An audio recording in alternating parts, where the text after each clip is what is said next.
सदन में जो भी यहाँ बैठा है उनके मन में ये बात तो ज़रूर होगी कि बच्चों के भविष्य के बारे में, कि उनका भविष्य अच्छा होना चाहिए, उज्जवल होना चाहिए सभी को। मैं नहीं सोचता कि कोई भी ऐसा सदन में जो बैठा हो ऐसा नहीं सोचता होगा, लेकिन जो चर्चा हो रही है वो उस दृष्टिकोण से नहीं हो रही है कि किसी तरीके से शिक्षा में सुधार लाया जाए। और हो क्या रहा है कि अगर आप बच्चों की बात नहीं सुनोगे और तवज्जो नहीं दोगे तो निश्चित रूप से आप गलत रास्ते पे चल पड़ोगे। जो बच्चे यहाँ जंतर मंतर में थे, वो जो नीट पेपर लीक है वो तो एक इग्नाइटिंग फैक्टर था, वो कारण नहीं था। और मैं क्यों इस बात को कह रहा हूं, क्योंकि मैंने बच्चों से बात की, मैं उनका नाम नहीं लेना चाहता तो वो टारगेट हो जाएंगे। एक ने कहा we have been left behind, मुझे पीछे छोड़ दिया। Modi ji take action to secure the next generation future, वो पेपर लीक की बात नहीं कर रहे थे। एक ने कहा मैं नौकरी ढूंढता हूं तो 10,000 से मैं ग्रेजुएट हूं, मुझे 10,000 से ज्यादा मिलता नहीं, मैं करूं क्या। एक और ने कहा this is the first step, it's not just about education, it is about the job market. मैं बच्चों की बात कर रहा हूं जो संतर मंतर में थे। पेपर लीक तो एक इग्नाइटिंग फैक्टर था ना। फिर एक ने कहा resignation is not an end, it's the beginning. We haven't even scratched the surface. The resignation we haven't even cracked the surface. His resignation is not an end, but only the beginning. The movement started by Gen Z must continue until every deserving student in this country gets an equal opportunity based purely on merit. ये ख्याल लाते बच्चों के। एक ने कहा the protest is no longer about one exam or a paper leak. It is about rebuilding trust in education and the recruitment system. तो बच्चों का ख्याल ये नहीं था कि पेपर लीक हुआ या नहीं हुआ, वो तो होगा। ये जो विधायक लाए हो ना, इसकी असम्पशन ही है कि पेपर लीक होगा। यस, तो नेचुरली तो ये इशू नहीं है देश के बच्चों के सामने। देश के बच्चों के सामने उनका भविष्य का इशू, उसके बारे में आप सोचती है। उसके बारे तो आप विधेयक को लाए नहीं। इस देश में सिचुएशन क्या है कि 1 लाख से ज्यादा तो सिंगल टीचर स्कूल है। कैसे भविष्य बनेगा उनका? 2 मिनट बोलने देंगे सर, 1 मिनट और कंप्लीट करें। बोलने मैं देखिए, मैं कोई इधर उधर की बात नहीं, समय देखिए। देखो, और IITs, IIMs, आइसर्स में 28%, 5-6% वैकेंसीज हैं। क्या होगा उच्च शिक्षा का? 26% वैकेंसीज एसोसिएट प्रोफेसर में है, 56%, 18% असिस्टेंट प्रोफेसर में है। कैसे आप उच्च शिक्षा को सुधार कैसे लाओगे? इसका प्रभाव तो बच्चों पे पड़ता है ना। फिर 5,400 वैकेंसीज हैं यूनिवर्सिटीज में, which is more than 15%। 81% of India's children who are enrolled, 81% in higher education, they can't get a job. 40% of faculty positions in these universities remain vacant. मतलब कि आपके अध्यापक है नहीं, भविष्य बच्चों का है नहीं, और आप विधायक कह रहे हो पेपर लीक की, और बच्चे कह रहे हैं पेपर लीक से कुछ नहीं होने वाला, सारे ढांचे को सुधारो। यही बात मैं कहना चाहता था, आपने मुझे अनुमति दी, बहुत बहुत थैंक यू। मगर मैं याद दिलाना चाहता हूं हमारे सदन के एक सम्मानित सदस्य जो अभी अभी आए हैं, श्री कपिल सिब्बल जी, जो बहुत प्रख्यात वकील हैं और ज्यादातर विवादास्पद विषयों के प्रख्यात वकील रहे हैं। उन्होंने शिक्षा मंत्री रहते हुए यह वकालत करने चले गए कि साहब हम बच्चों को लीगल एड देंगे। इनके शिक्षा मंत्री रहते हुए 2009 से 12 में सिर्फ सर 2010 में रेलवे रिक्रूटमेंट बोर्ड, 2011 में all India engineering entrance examination, 2011 में हरियाणा बोर्ड और 2012 में एम्स। सर आप समझिए, मैं कहना चाहूंगा, यानी जिस पर होना चाहिए था इल्जाम, वो लेके आ गया वकालत का पैगाम। अब पता नहीं है छात्रों का करेंगे काम या करेंगे छात्र हितों का काम तमाम।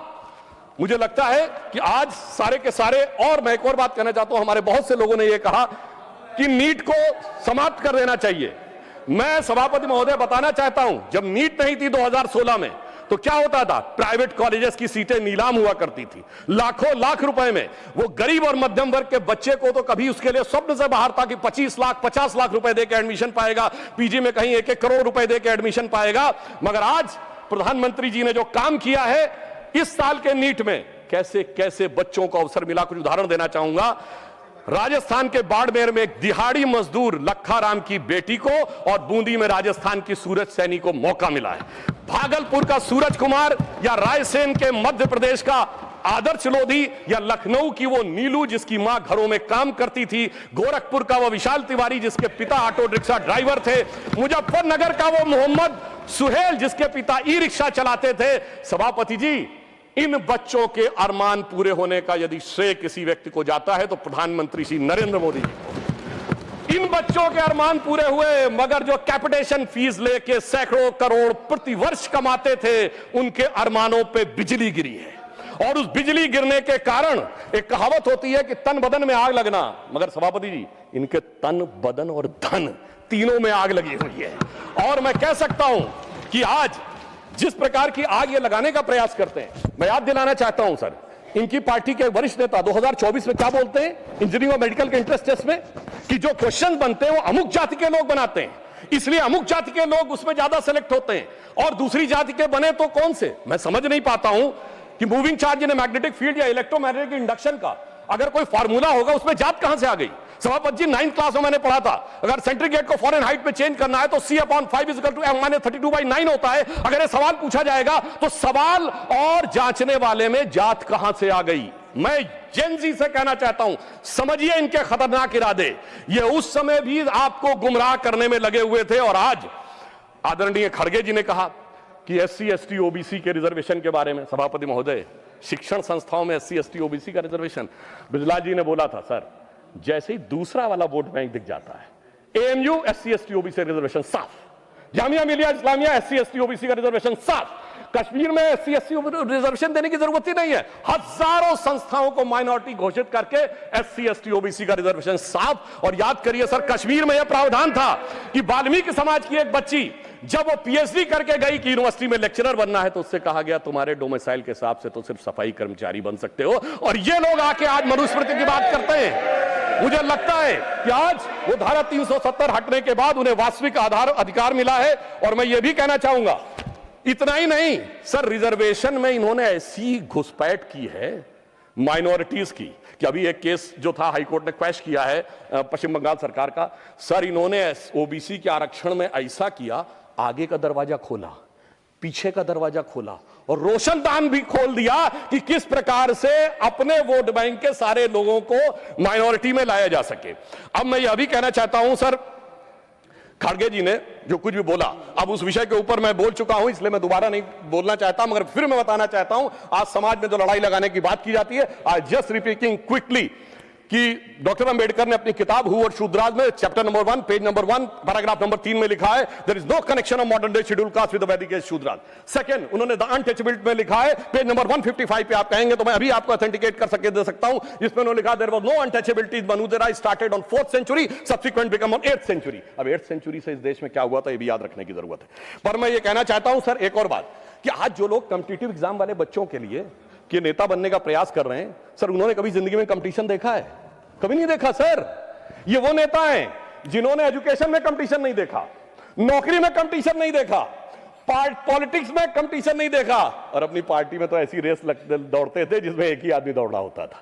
तो आप सोचिए कि जिन्होंने कभी रियल में कॉम्पिटिटिव एग्जाम क्वालिफाई नहीं किया, मतलब फेस ही नहीं किया। दूसरी तरफ हमारे नेता नरेंद्र मोदी जी जमीन से एक एक परीक्षा को पूरे करते हुए किस प्रकार से उभर कर सामने आए तो साफ समझा जा सकता है। मैं सर कोट करना चाहता हूं सर, दुनिया की सबसे बड़ी, सर आपने अपने टर्म में बोलिए, दुनिया की सबसे बड़ी कंपनी एनवीडिया के चीफ सर जेनसेन हुआंग ने 23 सितंबर 2024 को कहा है, एनवीडिया के CEO ने, उसने कहा whenever I meet PM Modi I find an incredible student in him.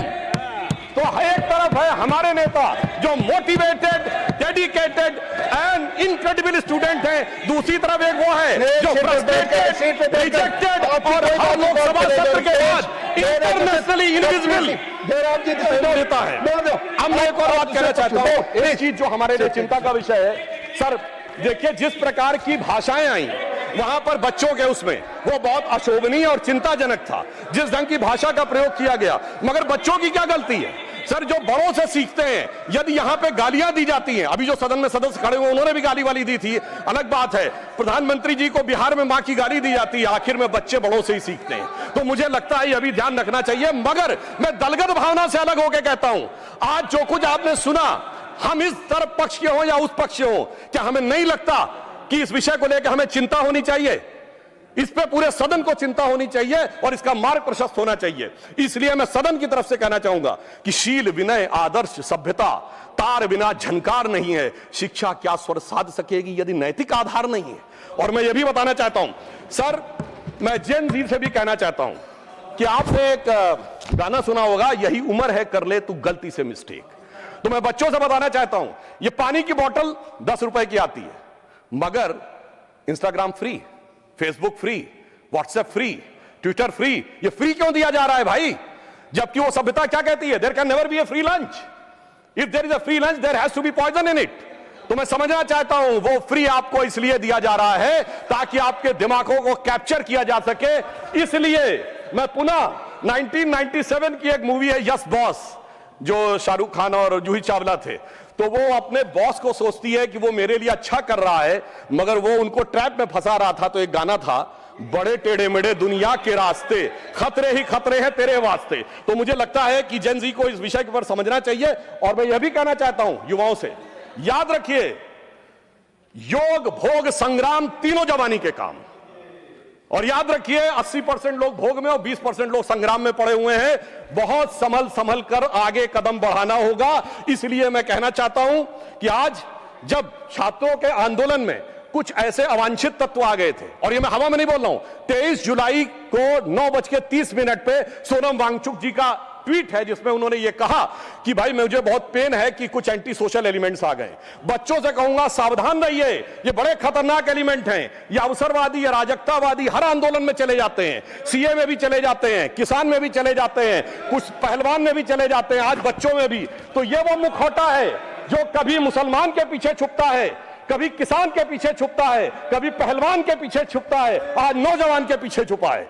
इसलिए मैं कहना चाहूंगा बच्चों से कि देखिए वो जो बच्चे हैं वो तो भटके हुए नौजवान हैं सर, बच्चे तो भटके हुए नौजवान हैं, मगर सत्ता के लालच में पक्की दाढ़ी वाला एक लटका हुआ नौजवान भी है, उससे उनको बहुत सावधान रहने की जरूरत है। और मैं सर बस 1 मिनट में खत्म कर रहा हूं सर, प्रधानमंत्री जी ने और गृह मंत्री जी ने यह ध्यान रखा, हिंदी में एक कहावत है कि गेहूं के साथ घुन न पिसने पाए। हमने ध्यान रखा कि उन अपराधी तत्वों के बीच में बच्चों के साथ किसी प्रकार का वो ना होने पाए। तो मैं सिर्फ ये कहना चाहूंगा, हमारा उद्देश्य है संवेदना, संवाद के साथ समाधान खोजना, इनका है दुष्प्रचार, अराजकता के साथ घमासान मचाना। और बस अंतिम पंक्ति कहकर समाप्त करता हूं, मैं बच्चों से कहना चाहता हूं, प्रधानमंत्री जी ने जिन विपरीत परिस्थितियों में निकाला है कि वो पुराना गीत हम सबने सुना होगा, हम लाए हैं तूफान से कश्ती निकाल के, इस देश को रखना मेरे बच्चों संभाल के, हर एक कदम उठाना जरा देखभाल के। और अंत में कहना चाहूंगा बच्चों से यह भी कि हां हो सकता है कुछ कष्ट आपको हुआ हो, मगर हम उन लोगों में से नहीं हैं जो अभिमानी राम गोपाल जी कहते थे, कार सेवक चढ़ तो गए थे मगर चिपक गए, साथ साथ के गोलियां मारी गई थी, कनपट्टी पर सटा के गोलियां मारी गई थी। इसलिए मैं यह भी कहना चाहता हूं सर, अंत में प्रधानमंत्री जी की तरफ से बच्चों के लिए और युवा पीढ़ी के लिए कि चमन को सींचने में पत्तियां कुछ झड़ गई होंगी, यही इल्जाम हम पर लग रहा है बेवफाई का, मगर कलियों को जिसने रौंद डाला अपने हाथों से, वही दावा करे हैं चमन की रहनुमाई का। धन्यवाद। माननीय सदस्य प्लीज।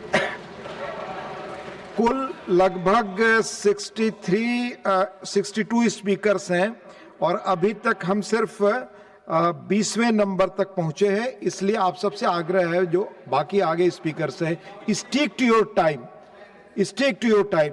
श्रीमान मुकुल वासनिक जी।